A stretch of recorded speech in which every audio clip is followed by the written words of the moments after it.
National highway জমি জবরদখল করে ব্যবসার নামে বসবাস করতে গিয়ে দুর্বিষহ্য করে তুলেছে স্থানীয় লোকজনদের জনজীবন।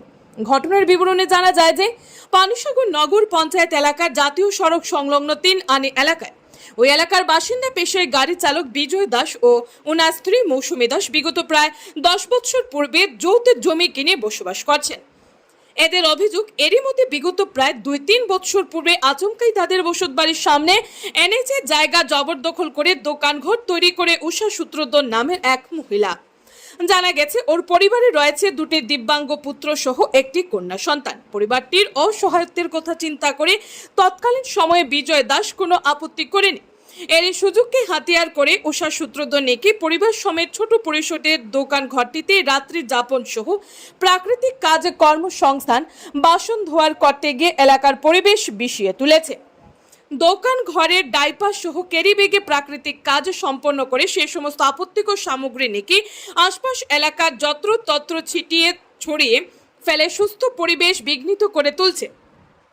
এলাকার বাড়ি ঘর সহ দোকানিরা এই নিয়ে পানিসাগর মহকুমা শাসক সহ নগর পঞ্চায়েতে অভিযোগ জানালে উভয় কর্তৃপক্ষই বিষয়টি গুরুত্ব সহকারে বিবেচনা করে পানিসাগর নগর পঞ্চায়েত এলাকার বিভিন্ন স্থানে মোট ৯টি জায়গা দেখিয়ে তাদের পছন্দ মতো ৪ শতক ভূমি বন্দোবস্তের সিদ্ধান্ত নেয়। কিন্তু নগর পঞ্চায়েত কর্তৃপক্ষ অভিযোগ করে জানায় উষা সূত্রধর মাত্র একটি জায়গা দেখি আর অন্য জায়গাগুলো দেখতে অনীহা প্রকাশ করে।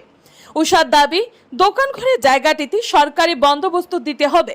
ন্যাশনাল হাইওয়ে অথরিটির জমি নগর পঞ্চায়েত কর্তৃপক্ষ বন্দোবস্ত দিতে পারে না এবং তা অপ্রাসঙ্গিক বলে জানানো সত্ত্বেও উষা সূত্রধর মানতে নারাজ। তিনি কিছু কিছু সামাজিক মাধ্যম সহ সংবাদ মাধ্যমকে ডেকে এনে ভুল তথ্য দিয়ে মিথ্যা সংবাদ পরিবেশন করে জনগণকে বিভ্রান্ত করে চলেছেন বলে অভিযোগ জানান নগর পঞ্চায়েত কর্তৃপক্ষ। এই মর্মে পরিবারটির অসামাজিক কার্যকলাপ থেকে পরিত্রাণ পেতে পার্শ্ববর্তী বাড়ির বিজয় দাস ও মৌসুমী দাস পানিসাগর নগর পঞ্চায়েত, পানিসাগর মহকুমা শাসক, উত্তর জেলা শাসক, পানিসাগর মহকুমা পুলিশ আধিকারিক সহ পানিসাগর আরক্ষা প্রশাসনে বারবার লিখিত অভিযোগ দায়ের করে নিরাশ হয়ে এক প্রকারের নিরাশ হয়ে সংবাদ মাধ্যমে শরণাপন্ন হয়ে সুস্থ পরিবেশে পরিবার ও পরিজন নিয়ে জীবনযাপন করতে কাতর রাজ্যে জানান। বিজয় মৌসুমীরাও উষার পরিবারটি সুন্দর ও সুস্থ পরিবেশে বাঁচতে চাইছে, তবে পার্শ্ববর্তী লোকজনের সমস্যা করে নয়। এ নিয়ে সংবাদ প্রতিনিধিরা পানিসাগর নগর পঞ্চায়েতের প্রতিক্রিয়া জানতে চাইলে নগর পঞ্চায়েতের ভাইস চেয়ারপারসন ধনঞ্জয় দেবনাথ বিস্তারিত তথ্য জানিয়েছেন। ভাইস চেয়ারপারসন অভিযোগ করে জানায়, পরিবারটিকে নগর পঞ্চায়েতের ৭ নং ওয়ার্ডে ২টি, ১ নং ওয়ার্ডে ২টি, ২ নং ওয়ার্ডে ২টি এবং অগ্নিপাশা গ্রাম পঞ্চায়েতের ১ নং ওয়ার্ডে ২টি প্লটে স্থায়ীভাবে ভূমি অ্যালটমেন্ট দেওয়ার সিদ্ধান্ত নিয়েও এরা নিরাশ হয়। এমনকি বিগত ২০২২ সালের ১৫ই জুলাই মাসে পরিবারটিকে ১৮,০০০ টাকার ডেউটিন ও নগদ ১০,০০০ টাকা দিয়ে সহায়তা করা সত্ত্বেও সামাজিক মাধ্যমে অভিযোগ করে জানায় নগর পঞ্চায়েত কিছুই সহায়তা করেনি। এছাড়াও ২টি দিব্যাঙ্গ ছেলে ১০দা সিডিপিও দপ্তর কর্তৃক দিব্যাঙ্গ ভাতা পাওয়া সত্ত্বেও নাকি ভাতা পাচ্ছে না বলে দাবি পরিবারটির। এমত অবস্থায় অসহায় পরিবারটির আর্তনাদ শুনেও আইনি জটিলতা থাকাতে বসবাসরত এনএইচ অথরিটির জায়গা অ্যালটমেন্ট দেওয়া সম্ভব নয় বলে দুঃখ প্রকাশ করে নগর পঞ্চায়েত দপ্তর। উষা সূত্রধরকে নিজের বিভ্রান্তি কাটিয়ে উঠে এনে এনএইচের জমি থেকে সরে গিয়ে নগর পঞ্চায়েতে দেওয়া স্থায়ীভাবে জমিতে বসতি স্থাপনের পরামর্শ প্রদান করা হচ্ছে। এতে করে উষা সূত্রধরের পরিবারটির চিরজীবনের জন্য একটি সঠিক ও স্থায়ী মাতা গুজার স্থান পাবে, সাথে পাবে সরকারি আবাস থেকে শুরু করে শৌচাগার সহ অন্যান্য সুযোগ সুবিধা। Bureau report R A. ধর্মনগর। নমস্কার জানাই। আমাদের পানিসাগর নগর পঞ্চায়েতে ৪ নং ওয়ার্ডে কার্তিক সূত্রধর, ওনারা 2 ভাই এবং ওনাদের মা এবং এক বোন। ওনারা বর্তমানে এনএইচের জায়গাতে ওনারা আছেন। অ্যাকচুয়ালি বিকলাঙ্গ, খুবই অসহায়, তাদের দেখলে কষ্ট হয়। আমরা পানিসাগর নগর পঞ্চায়েত থেকেও তাদের জন্য আমরা অনেক হেল্প করতে আমরা চেয়েছি, কারণ অ্যাকচুয়ালি এইভাবে থাকা যায় না। ওনারা যেভাবে থাকছেন বর্তমানে এইভাবে থাকা যায় না, তাদের পাশে দাঁড়ানো দরকার। কারণ এরকম অসহায় পরিবারের পাশে দাঁড়ানোই আমাদের কাজ। আমরা যেহেতু জনপ্রতিনিধি, আমাদের কাজ, এবং আমরা পাশে দাঁড়ানোর জন্য আমরা পানিসাগর নগর পঞ্চায়েত থেকে আপনার 2022 সালের 30 আগস্ট আমরা তাদেরকে 18,000 টাকার টিন দেই এবং নগদ 10,000 টাকা দিই তাদের সাহায্য করার জন্য। এই যে আমাদের কাছে আমরা নিজে গিয়ে এটা নিউজেও এসেছে, এই যে এটা ক্যাশ মেমো রয়েছে। এবং পরবর্তী সময়ে আমরা তাদেরকে বলি যে সেই জায়গায় তাদের ল্যাট্রিন বাথরুমের ব্যবস্থা নেই, কারণ বর্তমানে ওনারা যে জায়গাতে রয়েছেন সেটা হচ্ছে এনএইচের জায়গা। এনএইচের জায়গায় কিন্তু অ্যালটমেন্ট দেওয়া যায় না, এটা সবাই জানে, এটা ন্যাশনাল হাইওয়ের জায়গা।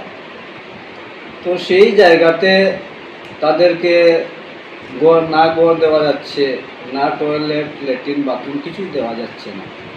তো আমরা নগর পঞ্চায়েতের পক্ষ থেকে ওনাদেরকে গিয়ে বললাম যে আপনারা আবেদন করুন, যে ভূমি পাওয়ার জন্য আবেদন করুন, তাহলে আমরা আপনাদেরকে ভূমি দেব। তো ভূমি দেওয়ার পর আপনাদেরকে ঘর বানিয়ে দেব, ল্যাট্রিন বাথরুম টয়লেট সব কিছু বানিয়ে দেব।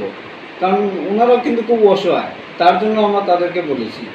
পরবর্তী সময়ে ওনারা অ্যাপ্লিকেশনও দিয়েছেন ভূমি পাওয়ার জন্য। তো অ্যাপ্লিকেশন দেওয়ার পর আমরা পরবর্তী সময়ে আমরা তাদেরকে যে সরকারি কাস্ট ল্যান্ড আমরা 9টা জায়গা তাদেরকে অফার করি, 9টা জায়গা। এটা আমাদের কাছে অন রেকর্ড রয়েছে। এটা 2025 সালের 7/2025-এর 22 তারিখ আমরা তাদেরকে অফার করেছি এবং ওনাদেরকে বলেছি যে এই 7টা প্লট রয়েছে সরকারি যে জায়গা, তো যেটাতে তোমাদের চয়েস হয় সেই জায়গা আমরা তোমাদেরকে অ্যালটমেন্ট করে দেব। কিন্তু সেই যে কার্তিক সূত্রধর এবং ওনাদের মা, ওনার ভাই, ওনারা গিয়ে একটি প্লট মাত্র দেখেছে, আর বাকি প্লট ওনারা দেখতে যাননি। তো সেটা আমরা আমাদের যখন এসডিএম সাহেবকে আমরা সেই কথাগুলো বললাম এবং এসডিএম সাহেবের মাধ্যমে উনি তহসিলদারকে চিঠি দিয়েছেন যে সেই প্লটগুলা নির্ধারিত করার জন্য। তহসিলদারের মাধ্যমে সেই প্লটগুলো নির্ধারিত হয়েছে। তো আমরা বলেছি সেই জায়গার মধ্যে তাদের যেটা চয়েস হয় আমরা দিয়ে দেবো। এসডিএমও সম্মত হয়েছেন, বলেছেন তাদেরকে দেওয়া দরকার। তো উনি সেটাতে খুবই সহায়তার হাত বাড়িয়ে দিয়েছেন এবং উনি তড়িঘড়ি করে তহসিলদারকে নির্দেশ দেন। তো পরবর্তী সময়ে কিন্তু ওনারা সেই জায়গাতে দেখতে যাননি। এই যে আমাদের কাছে রেকর্ড রয়েছে 9টা প্লট সরকারি ভূমি, খাস যে জায়গা, সেই 9টা ভূমির মধ্যে আমরা তাদেরকে বলেছি যেটা তাদের চয়েস হয় সেই জায়গা আমরা অ্যালটমেন্ট দেবো। এবং অ্যালটমেন্ট দেওয়ার পর থেকে এসডিএম সহ আমরা কথা বলেছি যে সেই জায়গার মধ্যে আমরা ঘর বানিয়ে দেব।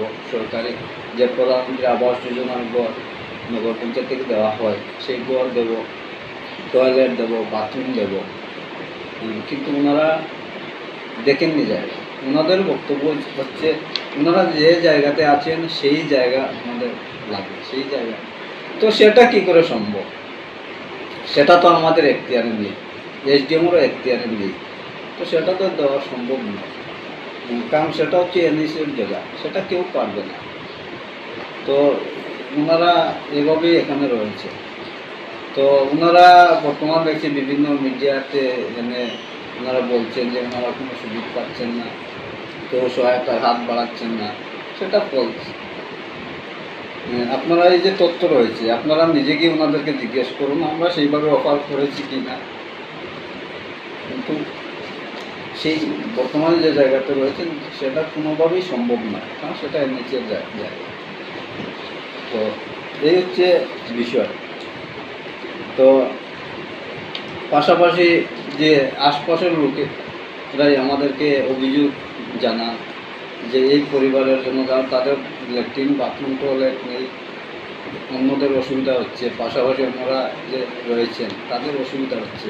ওনারা অনেক কমপ্লেন আমাদেরকে জানান, কিন্তু আমরা কী করব? ওনারা যদি অন্য জায়গায় যেতে না চান, ওনারা যদি অ্যালটমেন্ট নিতে না চান, সরকারি সুযোগ সুবিধা নিতে না চান, তো আমরা কী করে দেব? তো এটাই আমাদের বক্তব্য। সেটা সততা আপনার প্রমাণ করবো, এই যে আমাদের কাছে রয়েছে, রেকর্ড রয়েছে। নমস্কার।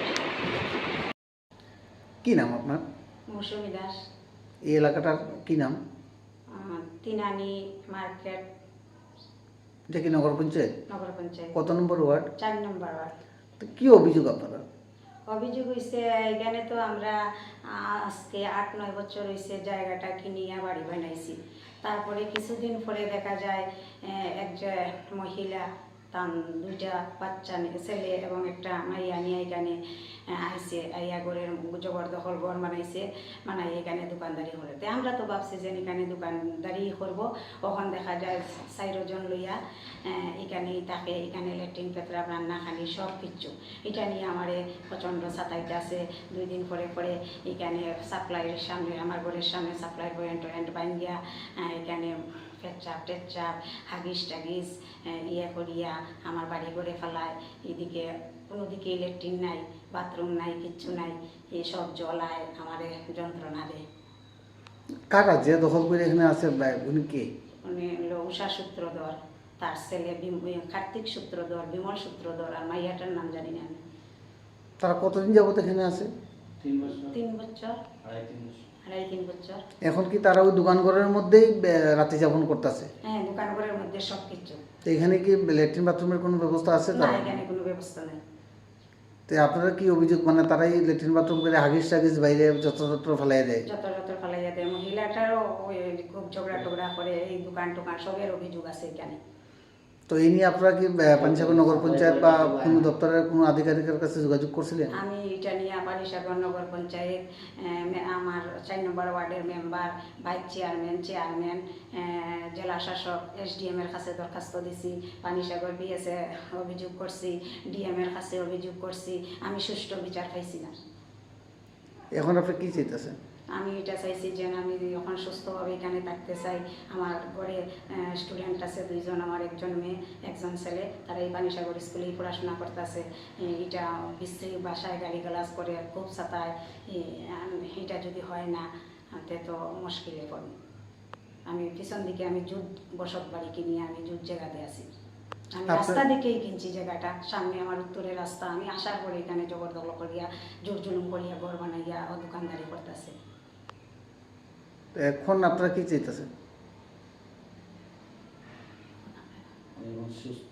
জীবনযাপন করতাম চাই সুন্দর পরিবেশে। এটা যদি না হয় মানবাধিকার মানে যদি সুষ্ঠু বিচার না পান তাহলে মানবাধিকার কমিশনে আপনারা গিয়ে অভিযোগ করবেন? অভিযোগ করবেন।